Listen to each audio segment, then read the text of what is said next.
Sin erotismo no hay literatura, ¿no? Toda literatura tiene que tener un elemento erótico por lo que acabas de decir, por lo sensorial, por lo humano, por el disfrute. ¿Qué es para ti la literatura erótica?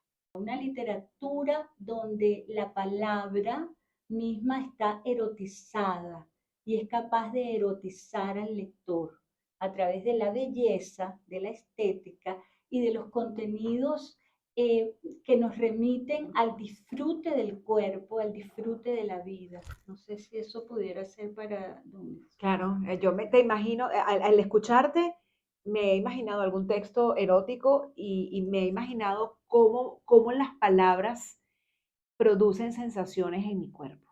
Exactamente, muy bien. La palabra como vehículo.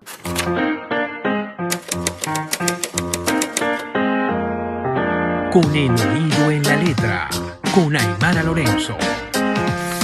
Para presentar formalmente a nuestra invitada de este episodio de hoy. Se trata de Ana María Hurtado. Ella nació en Caracas, Venezuela. Es poeta, escritora, ensayista, médico, psiquiatra. Ha colaborado en diversas páginas, blogs y revistas literarias de arte y de psicoanálisis nacionales e internacionales. Tiene en su haber el Premio de Narrativa Julio Garmendia de la Universidad Central de Venezuela de la Dirección de Cultura. Algunos de sus poemas han sido publicados en diversas antologías y además de El beso del arcángel, que es su segundo poemario, editado por Totman, tiene La fiesta de los náufragos de la editorial Diosa Blanca en Caracas 2015, además El árbol que en ella muere de la editorial Diosa Blanca Caracas 2023, La única inocencia de la editorial Diosa Blanca también del año 2023 y El reino de la editorial Salto Mortal Guadalajara de este año 2024. Con ella hemos querido conversar, o queremos conversar, porque no hemos comenzado la conversación. ¿Verdad que a veces hay maneras, a veces cuando yo misma me escucho hablando, me doy cuenta de cuánto tenemos por mejorar en el uso del lenguaje, ¿no? De los verbos, de entender cómo es el uso del pretérito pluscuamperfecto. Me acuerdo siempre del pretérito pluscuamperfecto porque es una broma que me hacía mi mamá. No, el pretérito pluscuamperfecto de... No. Entonces, bueno, con ella queremos conversar acerca de un tema que transversaliza la literatura como una de las artes fundamentales del ser humano, especialmente la poesía.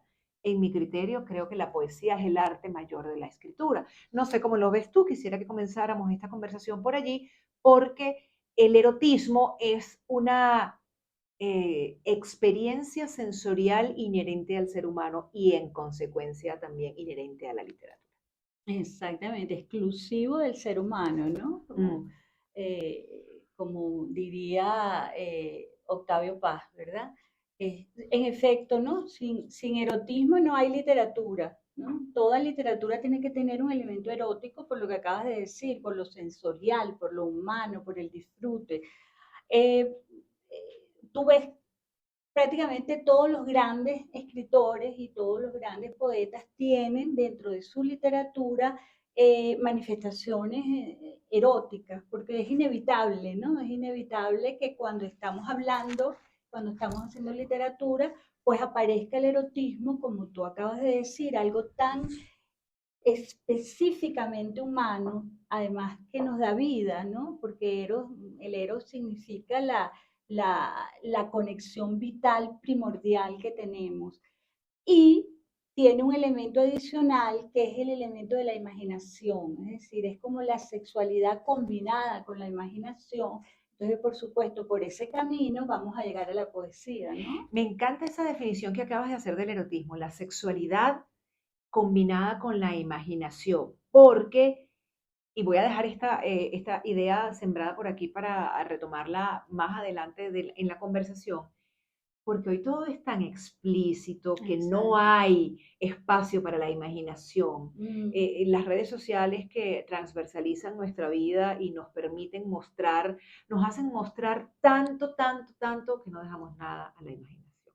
Dejo esta semilleta por aquí y vuelvo al tema del erotismo para comentarte que una de las grandes referencias que hay del erotismo en la imaginación y en la mitología del ser humano viene precisamente de la mitología griega, Así de es. ese Eros, de ese Cupido, que además está asociado a Venus, a Venus Así es. en la mitología griega y a Afrodita en la mitología romana, ¿no? Ujú. Eh, que teniendo esta idea o sea, este planteamiento como base, ¿cómo avanza cómo avanza la apropiación del erotismo a lo largo de la historia en la literatura? Bueno, muy, muy buena y profunda la pregunta, ¿no? Porque incluso antes de que apareciera Eros como tal, ¿no? Que es nosotros como herederos de lo grecolatino lo tenemos como tal, como Eros, ya la humanidad tenía manifestaciones que podemos llamar claramente eróticas. Lo vemos en la India, en Mesopotamia, en todo lo oriental, en la China, en el Japón, o sea, siempre hay una manifestación donde Eros aparece. Hasta en la Biblia. En la Biblia, pero por Dios, el gran libro de la Biblia, el Cantar de los Cantares, que está penetrado de héroes de Eros por donde lo veas, ¿no? Entonces, me gusta como tu aproximación, porque desde su origen, fíjate, hay algo interesante, ya que nombras la mitología griega, hay varias versiones de cómo aparece Eros, ¿no? Eh, una que la comenta Platón en el banquete, que lo pone como el hijo de la penuria y la oportunidad. Eso es bien interesante, de la penuria y la oportunidad. Y otra que me interesa por lo que vamos a hablar, donde él es hijo de Afrodita y él es un daimon, él es un conector, ¿no? Un conector entre los dioses y los hombres. Si nos ponemos a hablar en términos profundos, aquí aparece la imaginación, porque es el conector entre nuestra animalidad, nuestra parte terrena, material, y algo que llamamos dioses, que puede ser nuestra psique más elevada. Entonces, de alguna manera, el Eros siempre está conectándonos con ese otro mundo más allá de lo material. Entonces creo que a través de toda la literatura, lo tenemos en la antigüedad clásica, tenemos, bueno, Safo, Catulo entre los romanos, en la Edad Media, que la gente piensa que la Edad Media es una época oscura, Bueno, etcétera, etcétera, resulta que en la Edad Media está el Decamerón, que es un gran libro erótico, ¿no? Fíjate. que escapó que escapó del oscurantismo de la Alta Edad Media iniciado por la Iglesia cuando escondió o cuando limitó el acceso a todos los libros. Porque es lo interesante, si lo remitimos a la mitología, que es un daimon que se está moviendo, ¿no? La idea del Cupido como lo conocemos o como ese daimon que es el que se mueve y conecta, él está en movimiento, o sea, no se deja atrapar, aunque las normas y las reglas y de la sociedad intenten ponerle trabas, él va a buscar la manera de reaparecer.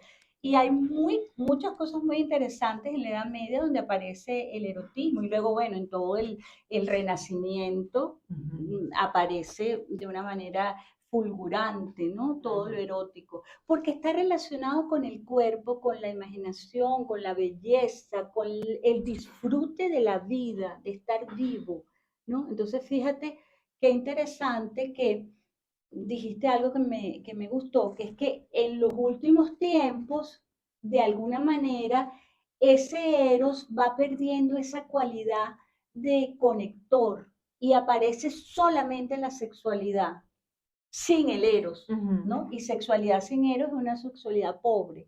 Que ahí hay otra confusión que a veces la gente confunde sexualidad con genitalidad. Sexualidad es todo, porque podemos sentir placer con todo el cuerpo, no solo con los genitales.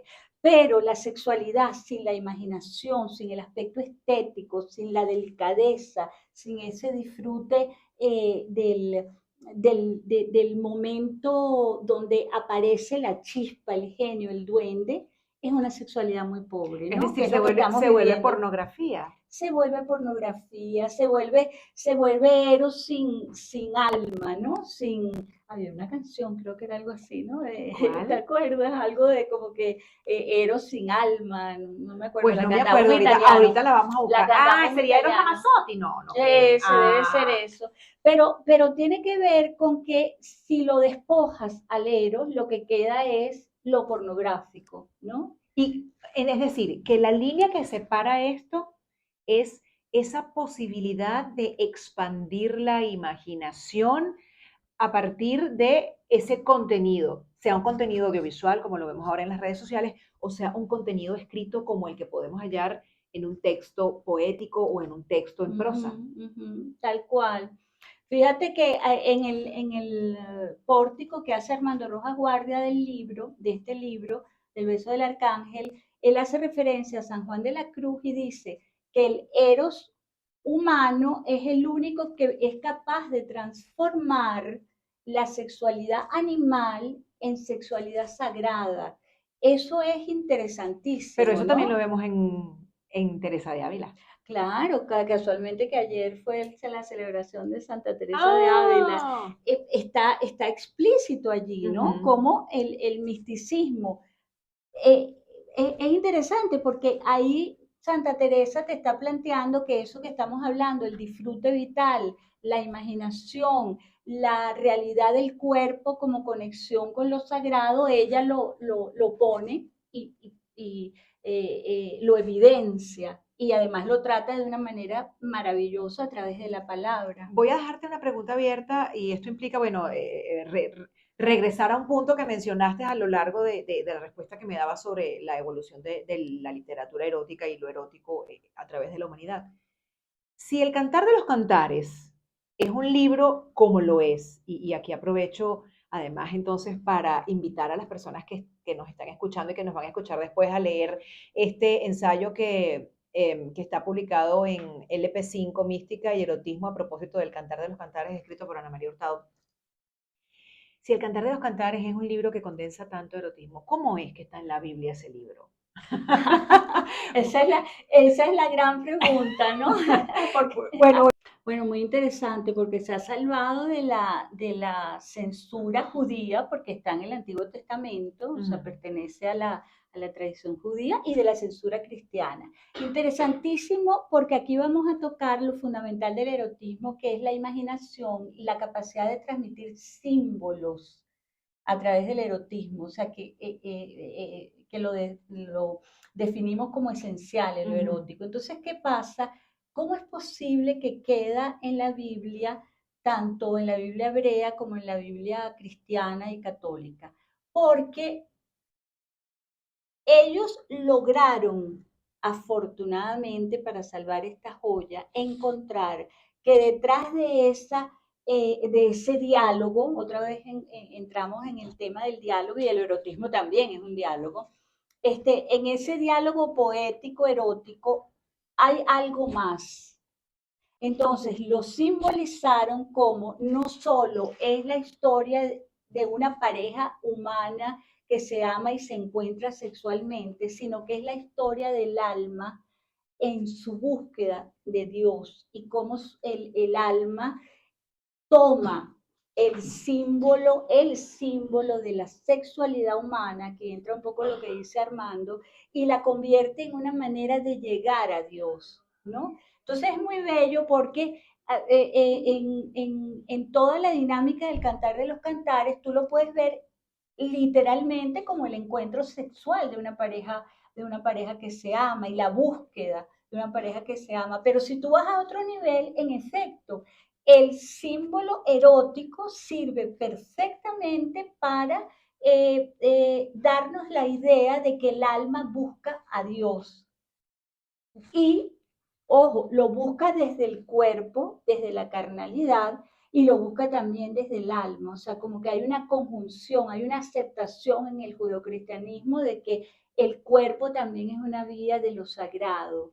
Eso lo toma San Juan de la Cruz, fíjate, un santo y un místico enorme y también un poeta mayor de nuestra literatura, y hace su Cantar de los Cantares, inspirado en el Cantar de los Cantares, por supuesto, y hace el cántico espiritual, conservando la cualidad erótica, del libro. Entonces, de alguna manera, el Cantar de los Cantares da cuenta de que la religión judeocristiana es una religión nupcial, es una religión de nupcias, donde el planteamiento místico es que el alma se casa con Dios, ¿no? O sea, hay una nupcia sagrada, un matrimonio sagrado, como dice Juan Luis Guerra, también tiene el matrimonio sagrado. Hay un matrimonio sagrado, pero que pasa por el cuerpo. No hay una negación del cuerpo. Pero curiosamente, que los griegos, muy curiosamente, la influencia griega en el cristianismo, que fue enorme, fueron los que de alguna manera dejaron la impronta de que el cuerpo es algo así como algo de lo que uno se tiene que deshacer. Fue la influencia griega en el judeocristianismo de los inicios. Entonces pudiéramos decir que esa influencia griega a la que tú te refieres es la que está presente en los ritos de pasaje que no sé si se den hoy día, pero que uno los ve reflejados en películas de hace muchos años, de mitad del siglo pasado, donde el rito de pasaje de la novicia que se convierte en monja es casarse con Dios, pero casar su alma, no su cuerpo. Exactamente, más bien mortificar el cuerpo, ¿no? Es de lo que estamos hablando, ¿no? Eso tiene mucha influencia órfica griega en el cristianismo, que afortunadamente por eso se mantienen estos textos. San Juan de la Cruz, ojo, escribe el Cántico Espiritual preso, ¿no? Fíjate tú. Y Fray Luis de León es el primero que hace una traducción hermosísima. Yo les invito a que lean a esos grandes clásicos españoles del siglo de oro. Hace una traducción hermosísima del Cantar de los Cantares, del hebreo al español, es decir, no como estaba la Biblia que había sido traducida al latín. Él se salta en latín, Fray Luis de León, y va al hebreo original y traduce eso tal cual como está, y está con una carga erótica inmensa. Y él tuvo que sufrir los avatares de la Inquisición. Afortunadamente se defendió de una manera admirable y no pasó a mayores, igual que San Juan de la Cruz, no pasó a mayores, pero tuvo que defender eso. Con cosas, por ejemplo, como una frase tan bella como bésame con los besos de tu boca, que en la traducción latina ponían algo así como el ósculo en vez del beso. O sea, trataban de mitigar la presencia del cuerpo y de la sensualidad, mientras que Fray Luis de León la rescata. O sea, creo que es una fuerza tan intensa el Eros y tan grande que va más allá incluso del dogma que se quiera imponer, ¿no? Entonces, tú ves, hay monjas que son profundamente eróticas en sus escritos. Por ejemplo, Sor Juana Inés de la Cruz, por decir de alguien, es decir, que también, bueno, y hablamos de Santa Teresa, o sea, que le dan al cuerpo o le devuelven al cuerpo la cualidad de ser vehículo para lo sagrado. Voy a dejarte una pregunta planteada para ir a la pausa musical en la radio y regresamos. Tú hablabas de la simbología de lo erótico. Si uno a simple vista, o sea, la primera imagen, al menos que me viene a mí, si me dicen erotismo, me imagino es al cupidito con la flechita, el corazoncito. Pero bueno, evidentemente que eso no es lo que uno pudiera identificar en poesía erótica. Quisiera que al retorno de la pausa pudieras a lo mejor identificar estos símbolos que son recurrentes en la literatura erótica y especialmente en la poesía que es eh, tu área de desarrollo creativo. Estamos conversando hoy con Ana María Hurtado, poeta, escritora venezolana, sobre la literatura y el erotismo. Esto es Envío Radio Podcast con el oído en la letra y cómo, o sea, que la literatura erótica que tenemos hoy, que evidentemente ha pasado por la censura de siglos, eh, la defines como una literatura pacata, como una literatura reflexiva, como una literatura eh, que invita al diálogo con el lector. Me vino a la cabeza un libro que lamentablemente no lo traje, ¿vale? Una compilación que hace un colombiano que se llama Cuerpo Erótico. No sé si, voy a buscarlo aquí a ver si consigo rápidamente el nombre, pero bueno, quería hacerte esta pregunta. Pues, a ver, creo que hay grandes autores que tocan la literatura erótica de una manera admirable. Yo no la vería pacata. Ujú. Creo que lo pacato puede estar en el lector, ¿no? Eso es otra cosa, ¿no? O sea, cómo la sociedad y el momento histórico califican algo de pornográfico, Ujú. o de erótico, lo permiten o no lo permiten. Recordemos a Henry Miller cuando publicó sus libros Trópico Trópico de de Cáncer y Cáncer. Trópico de Ajá. Capricornio, que los vetaron, no se pudieron leer sino hasta hace muy poco. Pero Entonces tampoco depende no, tampoco dejemos por fuera ahí el diario, los diarios de Anaïs de Nin. Anaïs Nin, que son una maravilla. Exacto, bueno, y de hecho ellos dos estuvieron de alguna Fueron pareja, manera, sí. exacto. Entonces, creo que lo pacato puede estar en el ojo de quien lo ve y de quien lo censura, pero hay grandes obras donde nada de pacato tiene la literatura actual, ni siquiera la de la que estamos hablando, las anteriores. Estábamos hablando de de cuáles son los Los símbolos que símbolos. pueden identificarse a lo largo de la historia del erotismo y que uno puede evidenciar en la literatura. Fíjate que volvemos con lo que habías comenzado, la imagen del Eros o de Cupido, ¿no? Ujú. De que la gente está muy familiarizada. Es la imagen, primero, de un niño o casi un ángel, ¿no? Un Ujú, ángel. Ángel, claro. Y vuela. De alguna manera, es volátil.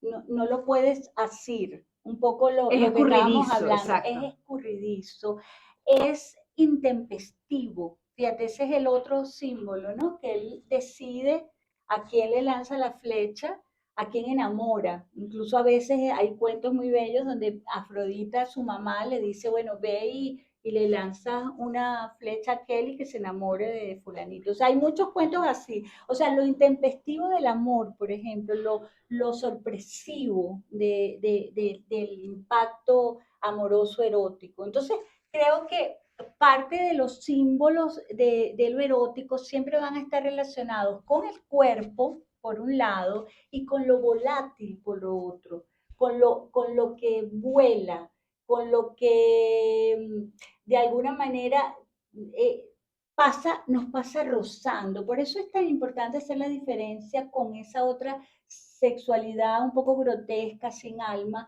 porque es la que se queda pegada. El erotismo nunca se queda trabado, nunca se queda paralizado. Él va a ir y venir, de alguna manera te va a llevar a imaginarte otros escenarios que no sean específicamente sexuales, pero que están conectados con el erotismo. Te voy a leer, por ejemplo, Ujú.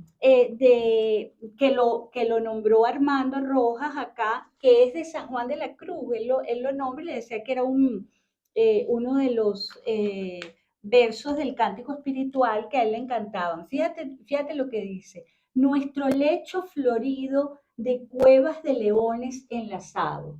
Eso es un verso profundamente erótico. Nuestro lecho florido de cuevas de leones enlazado. O sea, fíjate, está apelando a la corporalidad de los leones, Ujú. a lo florido, a la cueva, pero hay algo allí que te saca de allí, no sé si lo sientes, o Ujú. sea, que te imaginas, como que los leones enlazados, inmediatamente entras en la imaginería erótica. Ujú. Te das cuenta cómo cualquier cosa, casi cualquier cosa, bañada con esta especie de imaginación sensible, con la estética, que es otro elemento importantísimo en el erotismo, en la Ujú. literatura y en el arte en general, es que la estética, eso que aparece en el símbolo, lo bañe la estética, lo cubra la estética para que de alguna manera te llegue a ti a través de diversos sentidos, ¿no? O sea, que te dé placer, que te dé goce, ¿no? Ana María, yo creo que vamos a tener otra vez, en otra oportunidad, que continuar conversando, porque esta conversación está demasiado buena y el tiempo es un tirano en la radio. No es como Eros. No es como Eros. Eros no es tirano. Yo creo que al final del No, día no, no, no. termina Él es siendo, juguetón, él es juguetón. pues, controlador. Controlador es la Controlador. madre, Bueno, como también. todas las madres. Antes de finalizar esta conversación, para las personas que nos están escuchando ahora y que nos van a ver después en mi canal YouTube, si tú, no te quiero poner en un compromiso, pero si pudieras en este momento hacer alguna recomendación sobre literatura erótica, ¿qué recomendarías? Que no fuera Nabokov, que no fuera Lolita, por favor. Bueno, yo creo que ya la nombraste. Yo recomendaría a Anaïs Nin, a los diarios de Anaïs Nin. Yo creo que son un ejemplo de lo que estamos hablando. Sí. Y un ejemplo además de la época contemporánea, ¿no? De la época contemporánea y de la valentía de ella, porque hay que ser valiente, eso sí, hablando de lo pacato, ¿no? No se puede ser, por eso era que te decía que los que hacen literatura erótica no son pacatos, ¿no? Porque tienes que tener una valentía.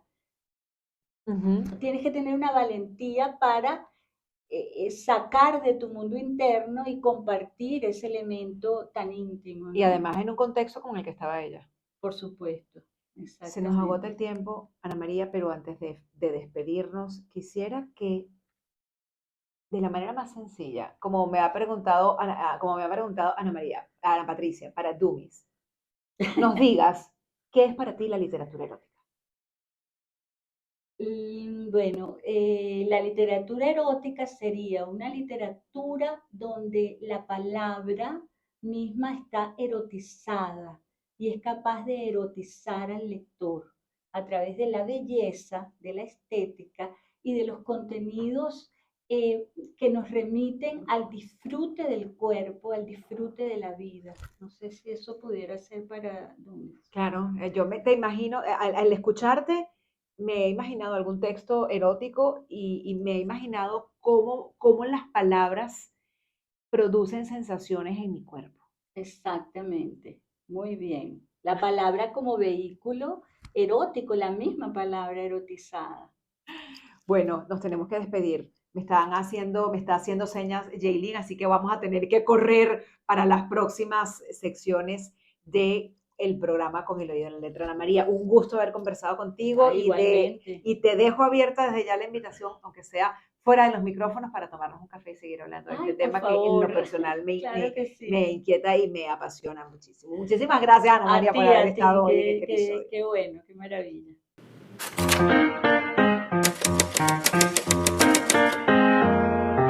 Con el oído en la letra, con Aymara Lorenzo.